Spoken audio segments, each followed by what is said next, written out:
Welcome to this journey through one of the most disturbing cases recorded in Denver history. Before we begin, I invite you to leave in the comments where you're watching from and the exact time you're listening to this narration. We're interested in knowing to what places and at what times of day or night these documented stories reach. In 1854, Denver was nothing more than a collection of hastily built wooden structures scattered along the South Platte River, where the promise of gold had drawn desperate souls from across the continent. The settlement existed in a state of constant flux, with men arriving daily carrying little more than hope and pickaxes, while others departed just as quickly, their dreams buried beneath tons of Colorado earth. It was in this chaotic landscape of ambition and desperation that the events unfolded which would later be documented in fragmentary police records and whispered accounts that survived long after the principal actors had vanished from history. The incident that would come to define Denver's most scandalous chapter began, according to municipal records archived in 1867, with the arrival of a woman who gave her name as Adeline Mercer. She appeared at the edge of the settlement on a Tuesday morning in late September, traveling alone in a wagon that bore signs of extensive travel. Witnesses later described her as a woman of perhaps 28 years, with dark hair arranged in a manner that suggested education and refinement uncommon in that rough territory. Her clothing, while travel-worn, displayed a quality that marked her as someone who had known better circumstances. What distinguished Adeline Mercer from the occasional women who passed through Denver was not merely her apparent breeding, but the deliberate way she established herself in the community. Within 3 days of her arrival, she had secured lodging at the establishment run by Martha Henderson, a widow who operated one of the settlement's few respectable boarding houses. Henderson later told investigators that Mercer paid her rent 2 months in advance, presenting coins that appeared to be genuine gold rather than the paper money or promissory notes that served as currency for most residents.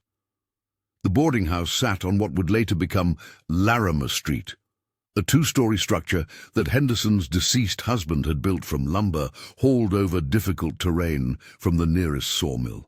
The building contained 6 rooms for boarders, with Mercer taking the corner room on the 2nd floor that faced both the main thoroughfare and the smaller path that led toward the creek, where men gathered to wash gold from their pans. From this window, according to Henderson's later testimony, Mercer could observe the comings and goings of virtually every person of significance in the settlement. Henderson noted that her new tenant displayed habits that seemed designed to attract attention while maintaining an air of mystery. Mercer rose each morning before dawn and could be observed standing at her window, fully dressed, watching the settlement come to life. She took her meals at precise times, spoke courteously to other residents, and demonstrated knowledge of current events that suggested she had maintained contact with the outside world, even during her journey west. Yet she volunteered no information about her origins, her reasons for coming to Denver, or her intentions regarding her stay. The presence of an unmarried woman of apparent refinement created ripples throughout the small community. Men who had not spoken to a lady in months found excuses to pass by Henderson's boarding house.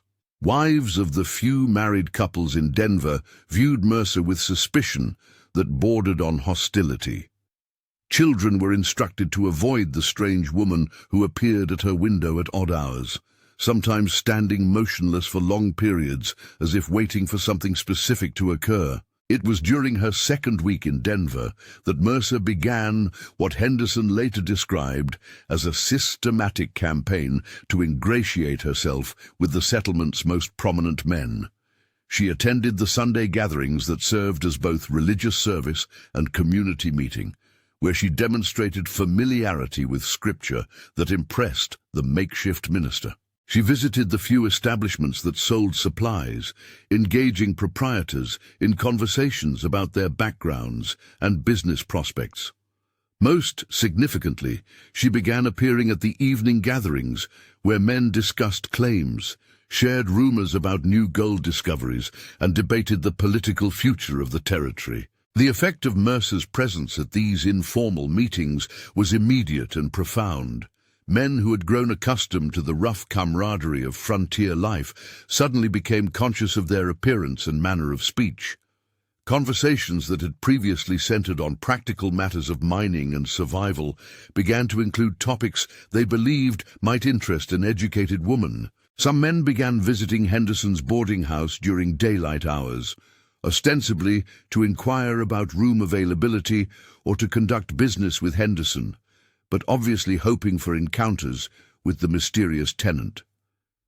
Henderson observed that Mercer seemed to encourage this attention while maintaining strict boundaries. She spoke with men individually, but never allowed private meetings. She accepted invitations to social gatherings, but always ensured that other women were present. She displayed interest in the gold mining operation, but never expressed desire to visit active claims. This careful balance between accessibility and propriety created an atmosphere of heightened tension that Henderson later described as unlike anything she had witnessed in her 43 years of life. The situation became more complex with the arrival of Victor Ambrose in early October.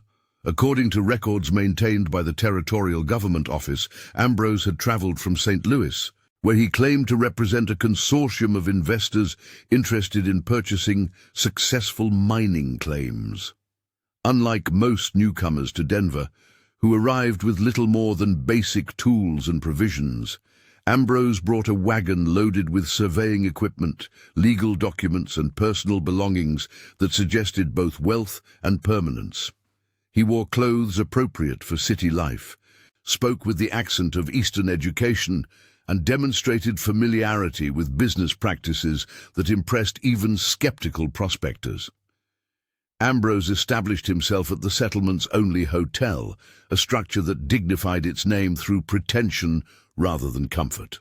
From this base, he began conducting what he termed preliminary assessments of mining operations throughout the region. He offered to examine claims for evidence of long-term viability, suggesting that successful prospectors might benefit from partnership with his Eastern associates.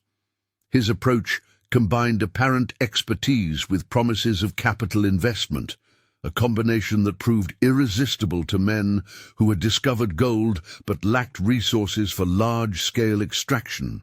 The first documented meeting between Adeline Mercer and Victor Ambrose occurred on a Sunday afternoon following the community religious service.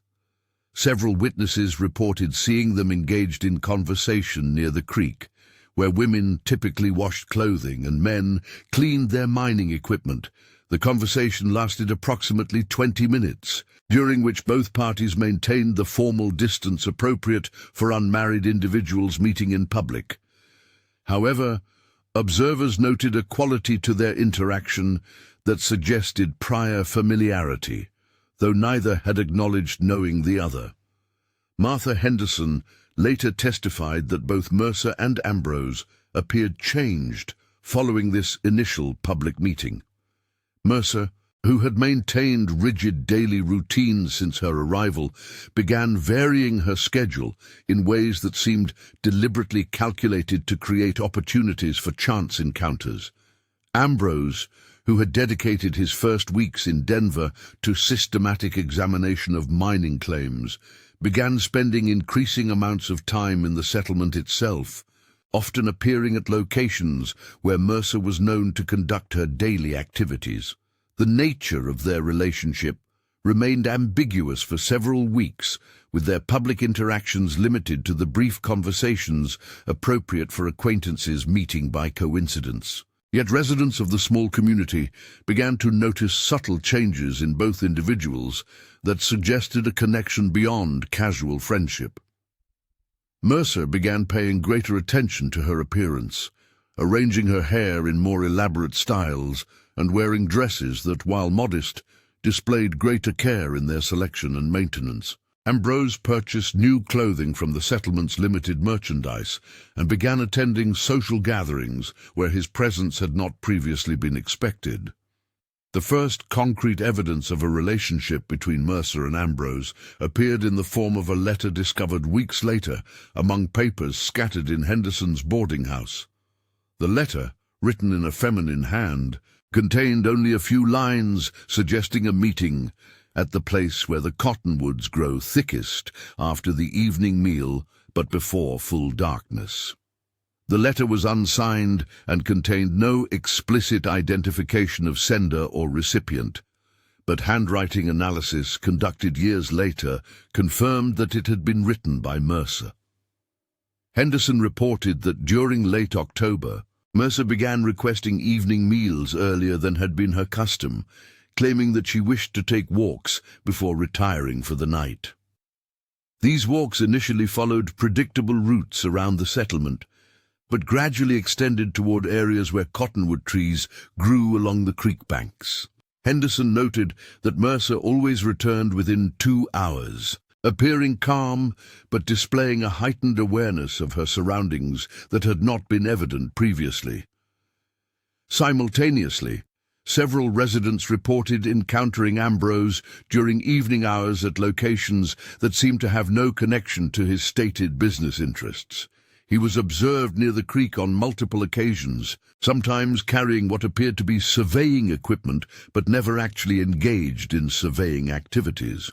When questioned about these evening excursions, Ambrose provided explanations that were technically plausible, but seemed calculated to discourage further inquiry. The relationship between Mercer and Ambrose might have continued indefinitely in this pattern of careful concealment had it not been for an incident that occurred during the first week of November. According to testimony provided by 3 separate witnesses, Mercer failed to return from one of her evening walks at the expected time. Henderson waited until well past midnight before approaching other residents for assistance in searching for her missing tenant. The search party that formed included most of the settlement's adult male population, armed with lanterns and firearms in case Mercer had encountered wild animals or hostile individuals. The search followed the routes that Mercer was known to take during her walks, extending gradually into areas that would have been dangerous for a woman traveling alone after dark. It was during this search that the party discovered evidence of human activity in a grove of cottonwood trees approximately half a mile from the settlement. The grove showed signs of recent and repeated use as a meeting place. The ground beneath the largest trees had been cleared of debris and covered with blankets that appeared to be of high quality. A small cache contained items including wine bottles, food supplies, and personal belongings that were subsequently identified as belonging to both Mercer and Ambrose. Most significantly, the searchers discovered papers that documented financial arrangements between the 2 individuals, including agreements for the transfer of substantial sums of money and detailed plans for travel to California. Mercer was discovered shortly after dawn, approximately 2 miles from the cottonwood grove, walking along the main trail that led toward the mountains. Her appearance suggested that she had spent the night outdoors, and her manner was described by witnesses as agitated and confused. When questioned about her absence, she initially claimed to have become lost during her evening walk and to have sheltered in a cave until daylight made travel safe. However, her explanation was contradicted by evidence found at the grove, including personal items that she would not have abandoned if she had simply lost her way. Ambrose was nowhere to be found. His belongings had been removed from the hotel, and inquiries revealed that he had settled his accounts and departed during the night. The surveying equipment and legal documents that had established his credibility had vanished along with their owner. Investigation of his activities revealed that several prominent prospectors had provided him with detailed information about their claims, including maps and assay results that would have been valuable to competitors or to individuals planning theft. The scandal that emerged from these revelations divided the Denver community into opposing factions. Some residents, particularly women, viewed Mercer as a victim who had been deceived and abandoned by an unscrupulous confidence man. Others, primarily men who had been impressed by Ambrose's apparent expertise and Eastern connections, suspected that Mercer had been his accomplice in a scheme to gather intelligence about valuable mining claims. A third group maintained that both individuals were victims of circumstances that had been misinterpreted by a community prone to suspicion and gossip. Martha Henderson found herself in the difficult position of harboring a tenant whose reputation had become a source of community controversy. Mercer continued to pay her rent promptly and conducted herself with the same quiet dignity that had characterized her behavior since arrival. However, her presence at the boarding house created tension among other residents and discouraged potential new tenants from seeking accommodation. Henderson later testified that she felt obligated to support Mercer, while simultaneously recognizing that doing so might damage her own standing in the community. The truth about Mercer's relationship with Ambrose began to emerge through examination of documents found at the Cottonwood Grove. The papers revealed that the two had known each other prior to their arrival in Denver, having met in St. Louis during the previous spring. Their relationship had involved both personal attachment and business partnership, with Mercer providing capital for Ambrose's supposed investment scheme, while Ambrose arranged for her transportation to Colorado and her establishment in Denver. According to correspondence discovered among the cached papers, Mercer had been a widow whose deceased husband had left her in possession of substantial assets, but without family connections or social standing that would have allowed her to remain safely in St. Louis.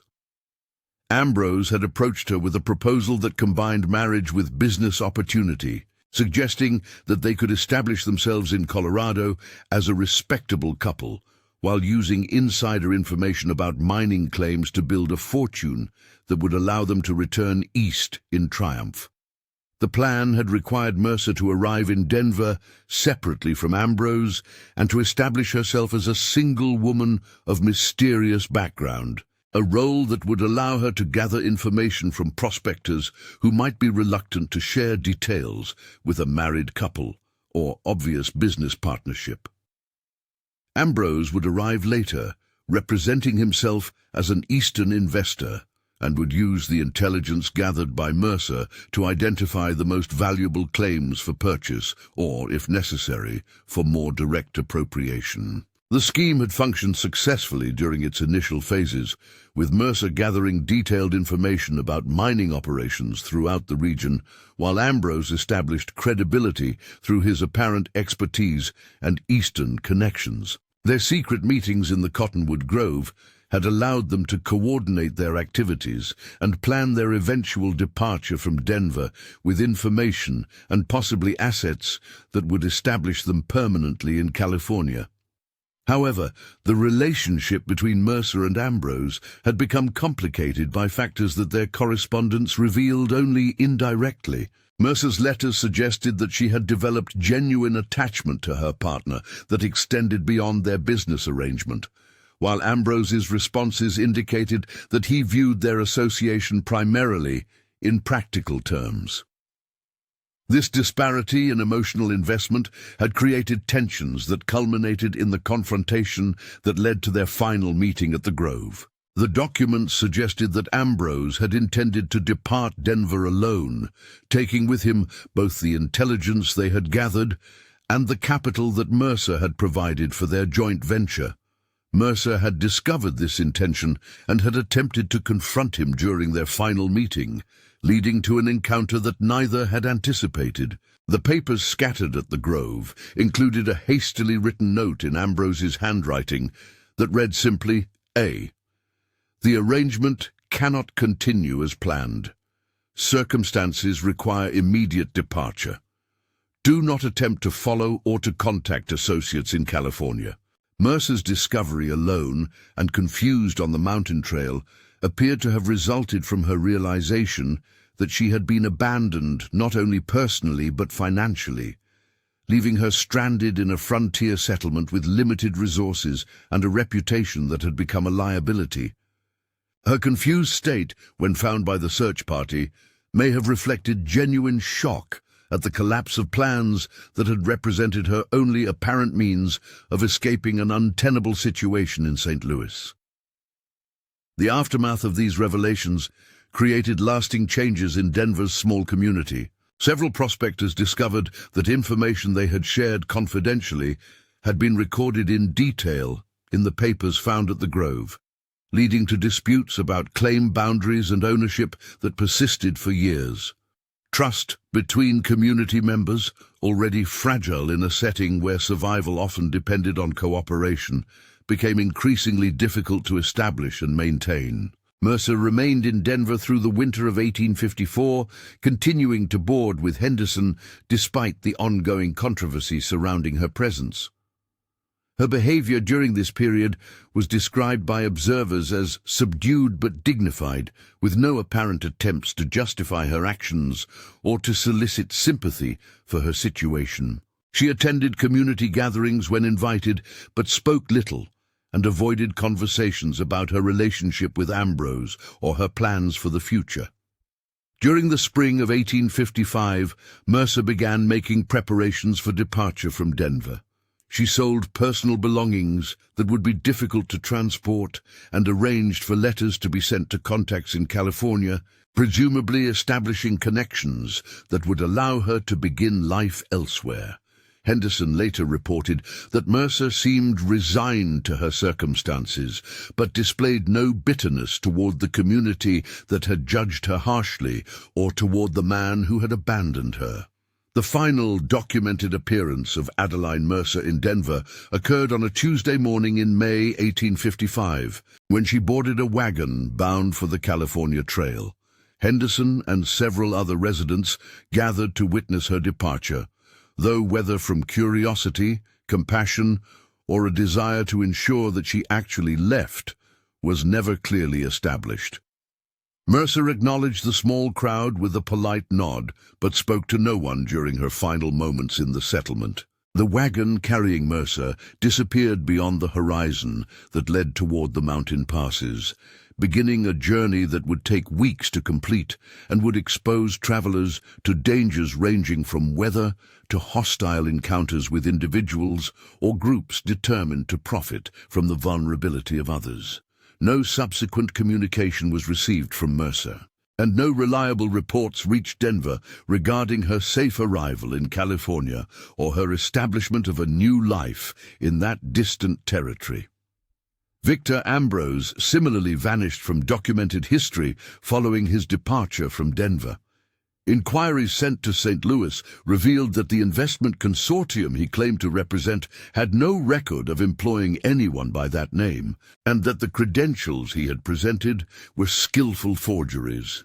Investigation of his background suggested that Victor Ambrose might itself have been an assumed identity, adopted specifically for the Colorado venture and discarded upon its completion. The case file maintained by Denver's rudimentary law enforcement was closed in 1856, when it became clear that neither Mercer nor Ambrose would return to face questioning about their activities. The file contained witness statements, copies of documents found at the Cottonwood Grove, and a brief summary prepared by the settlement's appointed magistrate. This summary concluded that while both individuals had engaged in deceptive practices, no specific laws had been broken that would justify pursuit or prosecution. However, the magistrate's report noted that the incident had revealed vulnerabilities in the settlement's informal systems of trust and cooperation that could be exploited by future confidence schemes. Recommendations included the establishment of more formal procedures for verifying the credentials of newcomers and the creation of secure methods for recording and protecting information about mining claims and other valuable assets. The Cottonwood Grove, where Mercer and Ambrose had conducted their secret meetings, became a landmark of sorts for Denver residents. Though not one that was celebrated or frequently visited, Children were warned against playing in the area, and adults typically avoided the location during evening hours. The blankets and personal items found there were eventually removed and destroyed, but the cleared ground remained visible for several years as a reminder of the deception that had divided the community. Martha Henderson continued operating her boarding house, but reported that the incident had permanently altered her approach to tenant selection. She required more extensive references from potential boarders and was particularly cautious about accepting single women without clear family connections or obvious means of support. Henderson's wariness was shared by other business owners, creating an atmosphere of suspicion that made life more difficult for legitimate travelers who arrived in Denver seeking accommodation or services. The broader implications of the Mercer-Ambrose affair extended beyond Denver to other settlements throughout the Colorado Territory. Word of the incident spread through the networks of communication that connected mining camps and trading posts, serving as a cautionary tale about the vulnerability of frontier communities to sophisticated confidence schemes. Other settlements began implementing their own procedures for verifying newcomers' credentials and protecting sensitive information about local resources and opportunities. In 1859, a territorial commission investigating crime in mining regions included the Mercer-Ambrose case in a report that identified common patterns in frontier confidence schemes. The report noted that such schemes typically involved partnerships between individuals who could establish separate credible identities within small communities, allowing them to gather information and build trust that could be exploited for financial gain or other advantages. The Commission's analysis suggested that Mercer and Ambrose represented a more sophisticated approach to frontier crime than the straightforward violence or theft that characterized most criminal activity in mining regions. Their scheme required considerable planning, investment, and skill in social manipulation, indicating that Colorado's growing reputation for gold discoveries was attracting criminal elements with resources and capabilities that exceeded those of typical desperados. By 1860, Denver had grown from a collection of temporary structures into a more established community with formal governance and law enforcement. The lessons learned from the Mercer-Ambrose affair influenced the development of municipal policies and procedures that provided greater protection against confidence schemes and other forms of sophisticated crime. However, old-timers who had witnessed the original incident continued to view newcomers with suspicion that extended beyond reasonable caution. The transformation of Denver from frontier settlement to established town gradually buried the memory of Adeline Mercer and Victor Ambrose beneath layers of new residents, new businesses, and new scandals. By the time Colorado achieved statehood, the incident that had once divided the community was remembered only by a handful of elderly residents who occasionally shared the story with younger people curious about the settlement's early history. However, documentation of the case survived in territorial archives and in private papers, maintained by families who had participated in the original investigation. These materials were rediscovered during the 1920s, when historians began systematically examining Colorado's frontier period. The rediscovery of the Mercer-Ambrose papers provided insights into the social dynamics of early mining settlements and the methods used by confidence artists to exploit the trust and vulnerability of frontier communities. Analysis of the surviving correspondence revealed details about the relationship between Mercer and Ambrose that had not been apparent to their contemporaries in Denver. The letters suggested that Mercer's emotional investment in their partnership had been genuine, while Ambrose's commitment had been primarily financial. This disparity had created tensions that ultimately led to the collapse of their scheme and their permanent separation. Modern examination of the case raised questions about Mercer's ultimate fate that could never be satisfactorily answered. The journey to California that she began in May 1855 involved crossing territories where record-keeping was minimal, and where travelers might disappear without leaving traces that would survive for future investigation. Whether she completed her journey, established a new identity in California, or met with misfortune during travel remained unknown. Similarly, Victor Ambrose's fate after leaving Denver could not be determined through surviving records. His apparent skill at assuming false identities and his success in avoiding detection by territorial authorities suggested that he might have continued his criminal activities in other locations. However, no subsequent confidence schemes in the region bore the sophisticated characteristics that had marked his Denver operation. The lasting legacy of the Mercer-Ambrose affair lay not in its resolution, which remained incomplete, but in its revelation of the complex social dynamics that existed beneath the surface of frontier communities. The incident demonstrated that even small, isolated settlements could become targets for sophisticated criminal enterprises, and that the informal systems of trust that enabled frontier society also created vulnerabilities that could be exploited by individuals with the skills and motivation to do so. The case also illustrated the particular vulnerabilities faced by women in frontier settings, where conventional social protections were minimal, and where survival often depended on personal relationships that could not be easily verified or legally enforced.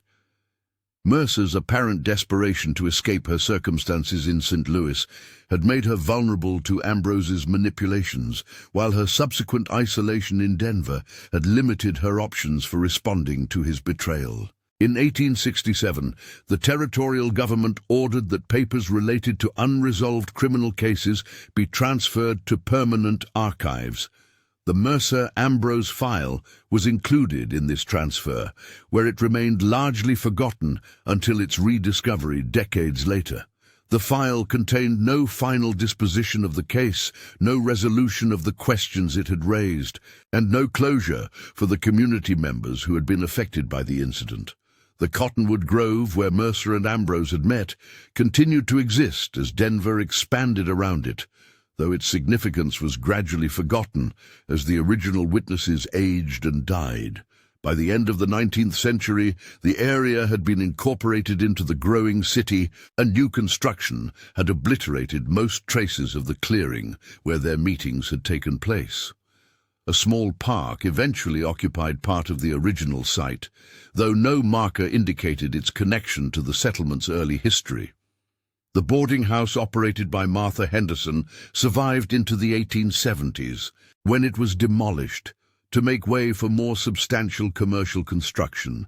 Henderson herself lived until 1879, when she died at the age of 78, taking with her detailed memories of the incident that had briefly made her the center of community controversy.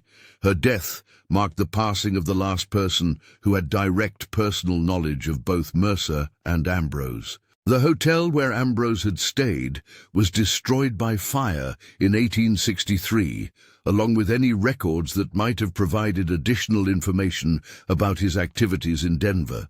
The fire was attributed to an overturned lantern and was not considered suspicious, but it eliminated what might have been the final source of documentary evidence about his brief presence in the settlement. As the 20th century progressed, the story of Adeline Mercer and Victor Ambrose became one of many half-remembered tales from Denver's frontier period.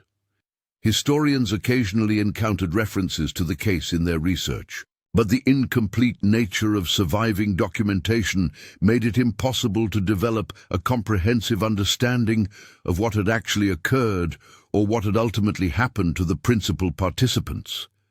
The questions raised by the case about the nature of their relationship, the extent of their criminal activities, and their individual fates after leaving Denver remained unanswered and unanswerable. The passage of time had closed off all possibilities for further investigation, leaving only fragments of correspondence and witness statements to suggest the outline of events that had once seemed urgently important to a small frontier community. In 1968, a graduate student researching Colorado territorial history attempted to trace the subsequent lives of individuals mentioned in early Denver records. Her investigation of Adeline Mercer yielded no reliable information about her fate after leaving Colorado. No marriage records, death certificates, or other official documents could be located that would confirm her arrival in California or her activities after 1855. The researchers' inquiry about Victor Ambrose was similarly unsuccessful. The name appeared in no subsequent official records, and inquiry letters sent to historical societies throughout the West produced no reports of confidence schemes or criminal activities that matched his apparent methods and capabilities. Either he had successfully retired from criminal activity, had died during the period immediately following his departure from Denver, or had continued his career under different identities that left no traceable connections to his Colorado activities. The final entry in the territorial case file was a notation added in 1868 by a clerk who was consolidating old records. The notation read simply, "File closed, no further action possible. Principals believed deceased or permanently absent from jurisdiction." This bureaucratic summary marked the official conclusion of an investigation that had never reached any definitive conclusions about guilt, innocence, or ultimate consequences. The story of Adeline Mercer and Victor Ambrose thus became one of countless frontier mysteries that began with dramatic incident and ended with frustrated uncertainty. Their brief presence in Denver had created lasting changes in community attitudes and procedures, but their personal stories disappeared into the vast anonymity of 19th-century American expansion, where individuals could vanish without trace and begin new lives without reference to their previous existence. The scandal that had once divided Denver's small community was remembered, when it was remembered at all, as an example of the social complexities that had marked frontier life.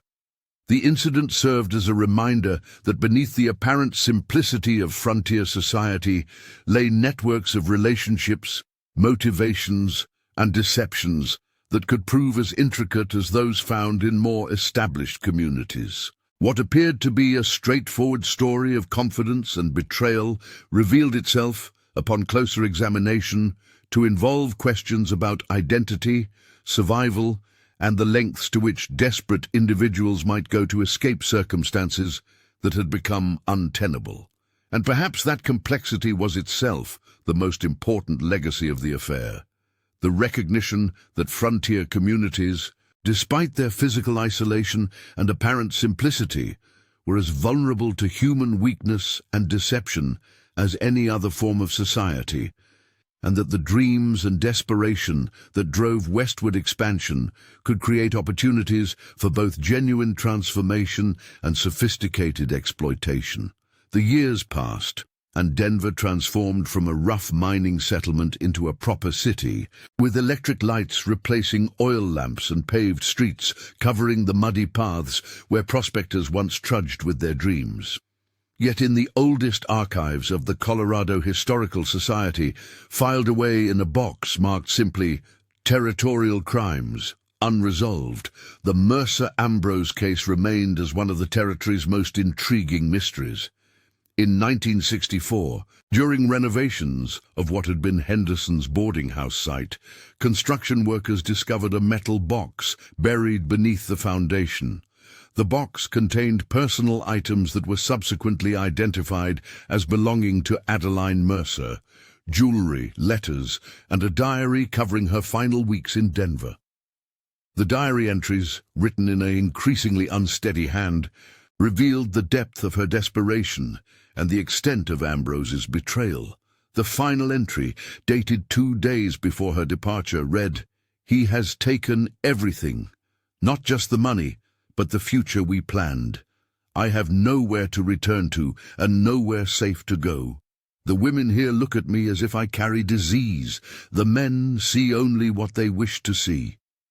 Tomorrow, I will begin the journey west, though I suspect it leads only to another form of ending.